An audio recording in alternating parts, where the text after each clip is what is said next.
Malgré 50 ans de réglementation thermique, les bâtiments construits à Bordeaux, comme dans d'autres métropoles, ne sont toujours pas au niveau des défis de demain.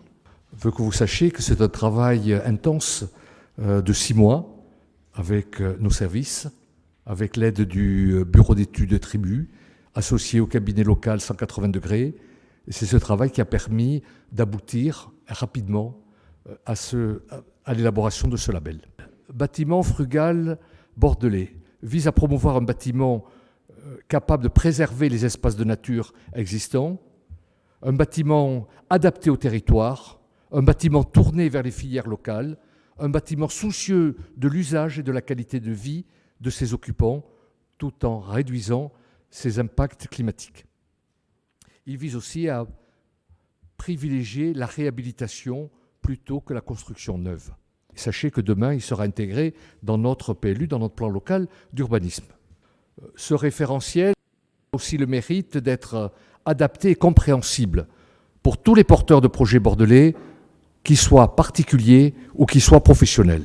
Ce label sera testé sur une première période de 6 mois à 1 an et sera ajusté.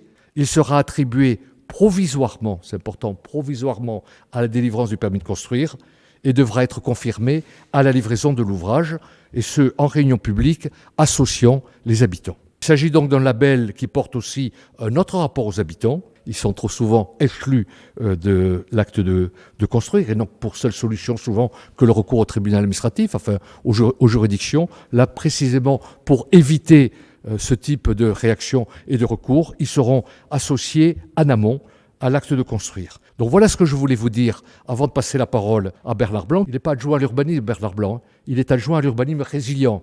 Pas pareil.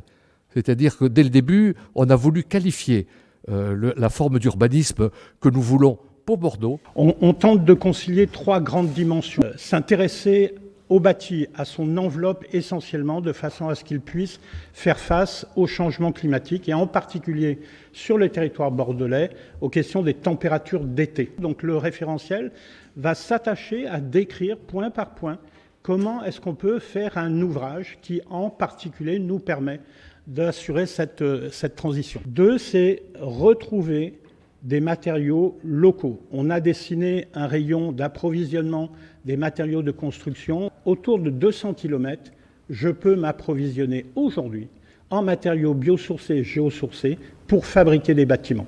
On a partout du béton. Et donc, si on veut décarboner la production, il faut que j'aille trouver la veine d'argile que nous avons au Barp pour fabriquer des briques de terre crue ou cuite. Il faut que je retrouve l'usage du pin maritime de la forêt landaise pour faire des panneaux en bois, etc. Troisième pied de notre triptyque, c'est renforcer la qualité de l'habitabilité des logements.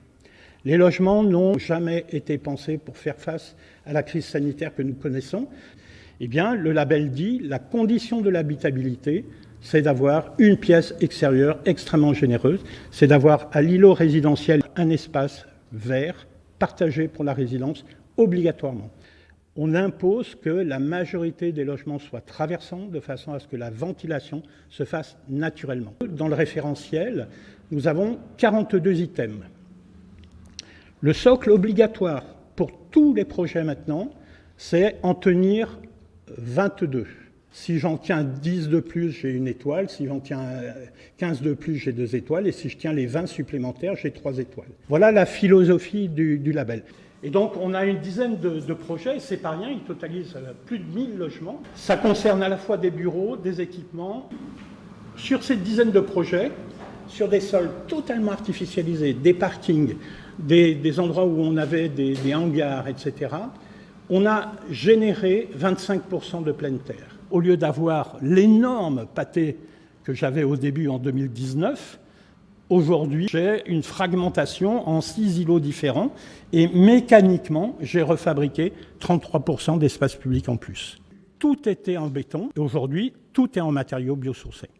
Tous les logements sont traversants et tous les logements ont des loggias qui font plus de 15 mètres carrés. Précisément, l'avantage du label, c'est que l'espace végétalisé ou l'espace de pleine terre, ils vont le trouver précisément en cœur de ville, dans Bordeaux. Donc ça, c'est une façon de faire en sorte que les Bordelais se réapproprient aussi l'habitabilité de leur ville qui leur avait totalement échappé.